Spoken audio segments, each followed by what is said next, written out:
Hi there, I'm Vidhu and welcome back to a new video.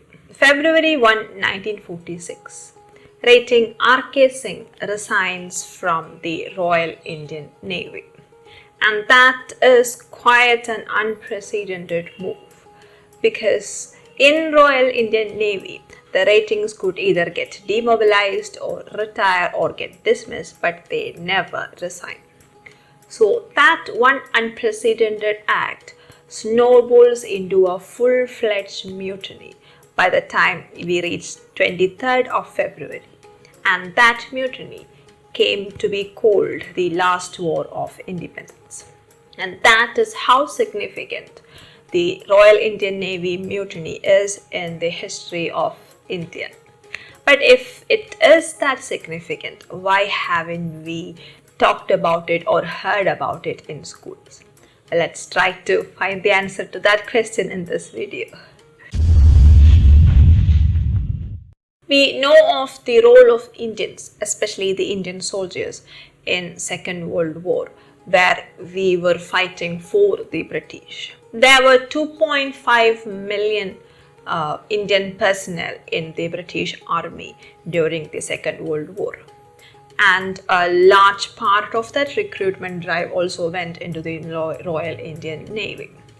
But once these sailors, who were also called ratings at that time, when they docked the Navy ships, they found that the living standards and the living conditions in those ships were quite deplorable. Training facilities for these personnel were inadequate. The food and the living conditions were really pathetic, and the food, as per the sources go, were not even edible. And the authorities, especially the British authorities, used such abusive and insulting languages towards the Indian ratings that they almost felt like slaves in these Navy ships. Much like the slaves in the Atlantic slave trade, 200 to 220 Indian ratings were packed in ships that could only hold 100 to 100 people. Ahmad K. Brohi, one of the main mutineers in this revolt, gave this testimony in front of the commission that investigated the mutiny. The main causes for the strike were the INA trials, disappointing demobilization conditions, hatred of the British, the Indonesian issues where Indian ratings were reluctant to fight for the Dutch colonizers against the Indonesians, the RIAF strikes, the free availability of communist literature, press propaganda regarding disturbances, especially in Calcutta, loose discipline in HMIS Talwar, and the abusive language of Commander K. So let's unpack this. The poor facilities in the Navy ships is closely linked to the racial discrimination because the British salary was 10 to 5 times more than what an Indian person would get. And when the Britishers got good food, good quarters, a lot of free time and time to party around and so on, the Indians did not get any of those. The food was deemed inedible. The barracks were so congested and dirty, and they did not even get individual berths to sleep in. Rather, they were herded into train compartments. And the very abusive and insulting language that the Britishers used against the Indian ratings were also to that extent that they could not take it any longer. And therefore, from the time that the war ended in 1945, there were constant strikes inside the Royal Indian Navy and in India at large. We know that the Quit India movement happened in 1942, and we also know about the heroic deeds of Netaji Subhash Chandra Bose and the INA. So in the Red Fort between 1945 and 1946, the INA trials were happening, where the Azad Hindu Fauj soldiers were being put on trial for the crimes that they committed against the British. So Nehru described the trials as the trial of strength between the will of the Indian people and the will of those who hold power in India. Netaji Subhash Chandra Bose was quite a sensation in India at that time, and the soldiers of Royal Indian Navy were thinking that why can't we contribute to our freedom in such a way? And that was combined with the extreme feelings of nationalism and sovereignty that these people were feeling. Because as part of Royal Indian Navy, they go to travel across the world during World War II, and they go to free a lot of people from the colonial powers. And they thought to themselves that they were freeing people in other countries and other areas, but they were not free themselves. And the Navy personnel and Army personnel were sent to the newly independent sovereign countries like Burma, Indonesia, Indochina, in order to re-establish the French and Dutch colonies there after the war. And this also greatly disappointed the Army and Navy personnel, Indian Army and Navy personnel, because they wanted freedom, not more colonization or slavery. During the 1945 and 46 period, there was also a lot of shootings happening, especially in Calcutta and Bombay, and that was also talked about at great length all across India, and that also impacted the morale of the Indian ratings in the Royal Indian Navy. So those are the things that rating Brohi is talking about in his statement. It may have started as a means to get their demands met inside the Royal Indian Navy, but very soon it coalesced into something much larger, that is the freedom of India. So the protest in HMIS Talwar begins from December 1, 1945 on Navy Day, where there were slogans of Quit India and Ingulab Zindabad and Revolt now painted all over the establishment. And there were many other instances of small provocations and protests, and even the commanding officer King's car tires were deflated while writing Quit India slogans on his car or something. So those kinds of protests were happening. The response of the commanding officer King to these small protests and strikes were to insult them and call them SOBs and sons of bloody junglies and bastards and so on. When there is a protest or a strike, the authority figure calling the protesters names and insulting them and their family is probably not a good idea. What do you think? Not even a good idea, it's the most stupid idea ever. But that is what Commanding Officer King did. And on February 17, 1946, the protest that will then turn into a mutiny starts when the Indian ratings ask for better food. Soon after, the leader B.C. Dutt is detained and the protest only increases, not decreases. And by the next day, the protesters have a formal list of demands to give the authorities. And their list included release of all Indian political prisoners, including the INA prisoners of war and naval detainees, withdrawal of Indian troops from Indonesia and Egypt, equal status of pay and allowances, and best class of Indian food. And it also formally asked the British to quit India. These events also get a lot of press attention, and the news of this protest in Royal Indian Navy is spreading like a wildfire across India, and it also garners huge public support. And by the next morning, 60 Royal Indian Navy ships harbored at Bombay and 11 shore establishments, including the large castle barracks and fort barracks. They all took down the Union Jack flag and instead hoisted the three flags of Congress, Muslim League and the Communist Party.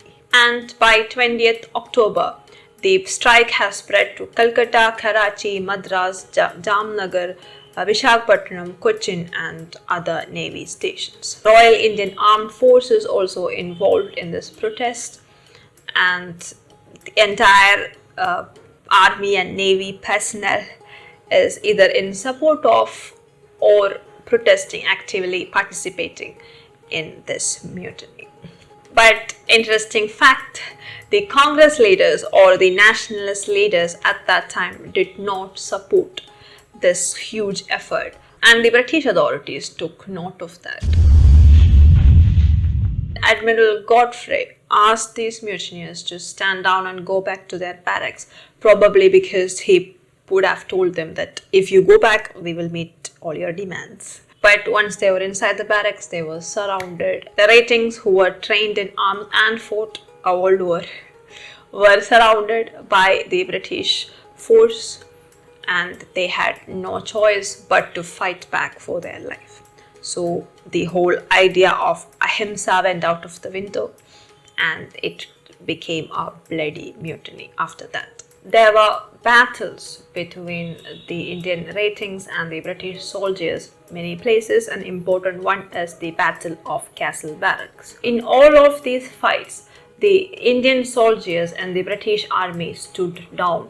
They would not fight their own fellow Indians, and the British army had to bring in more British soldiers to fight these mutineers. But the silence of the Congress leaders and the nationalist leaders at that time was quite deafening, and they did not support the mutineers in any way. Even though the mutineers directly asked for help from the Congress leaders, they completely ignored their pleas. But as I said before, the Royal Indian Navy had the full support of the public, and they literally gave them food and other amenities to continue fighting through these days. And there were a lot of public hartals and uprisings in the cities of Bombay and Calcutta and Karachi in the coming days in support of the Royal Indian Navy Mutiny. The Royal Indian Navy Mutiny was very short-lived,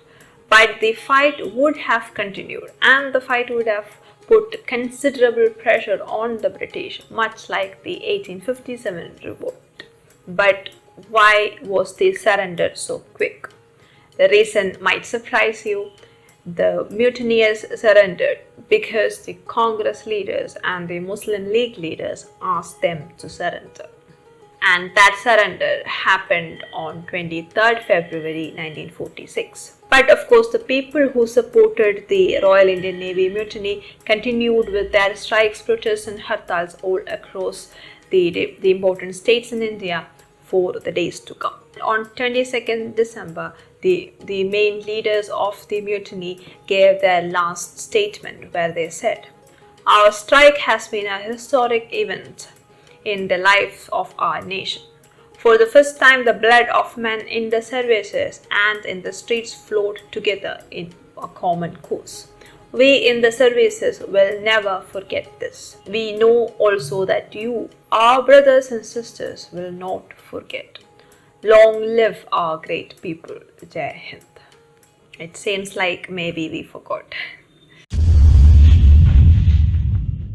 Gandhiji criticized the mutineers for revolting without any guidance from a political party. Muslim League condemned the mutiny by saying that causing unrest on the streets was probably not the best way to deal with grievances, because there are other constitutional ways to do that. And this is the same party that in the coming months would kill thousands of Indians for the demand of a separate nation. So what could be the reason for the Congress leaders and the nationalist leaders to act this way? Well, some people say that it could be because of their fears of the dilution of power, because India is at the cusp of independence and these people are going to be the next leaders, and they don't want anybody questioning or trying to come in between the process of becoming leaders of the new independent India. And others also say that the Muslim League and the Congress consist of elite groups who were probably not in touch with the needs and the demands of the people as they were in touch with the British authorities. basically, they didn't want their comfort zones to be destroyed and their political ambitions to be destroyed. So they forced the mutineers to surrender and they let this mutiny die down. As a result, the ratings were court-martialed and the commission found them guilty. More than 500 ratings were sent to the Mulund and Malayar camps, which were known for its deplorable conditions. And soon after that, we actually got our independence, and the first government did not even bother to declare these mutineers freedom fighters. And that is the respect we showed to these brave souls who fought for our freedom. On March 15, Prime Minister Attlee said, "Tide of nationalism is running very fast in India and indeed all over Asia. The national ideas have spread among some of the soldiers." And the British obviously feared any kind of mass uprisings and mass movements in their colonies. Many years later, in 1967, Swaminathan S. Iyer says that the then British High Commissioner John Freeman has said that is the Royal Indian Navy Mutiny that really got us our freedom, because they obviously feared the repeat of the 1857 revolt. But the difference here would be that the 1857 revolt did not have a leader or was not as coordinated, but the Royal Indian Navy Mutiny was very coordinated with powerful leaders, and the British themselves had trained 2.5 million Indian soldiers who fought a world war. So if such a mass movement, especially a bloody movement, was to happen, then the British feared that they may not leave this country alive, that the Britishers might be killed to the very last man in India. Who in the right mind would want to stay? So now we have to ask this question: did Gandhiji and his Satyagraha movement win our freedom? Or was it these brave soldiers in the Navy and the Army who were actually the first naval and army officials who were dead loyal to the concept and the state of India or Bharat? And that also includes the Azad Hind Fauj. So that is the end of this video. I hope you found this video informative. If you did, please share it with somebody who might want to hear about the Royal Indian Navy Mutiny. And subscribe to this channel for more videos like this. Thank you and have a great time. Hi guys, and here is the first book I have written, Life in a Ziploc Bag. It's the story of 4 teens living in a city and the impactful reality of modern life, where we often chase love, intoxication and adventure. Does it seem like a story that you would be interested in? If so, please check it out on Amazon or Flipkart. And it's also available for direct buying from the publisher itself. All these links are given in the description. Grab your copy now. Thank you.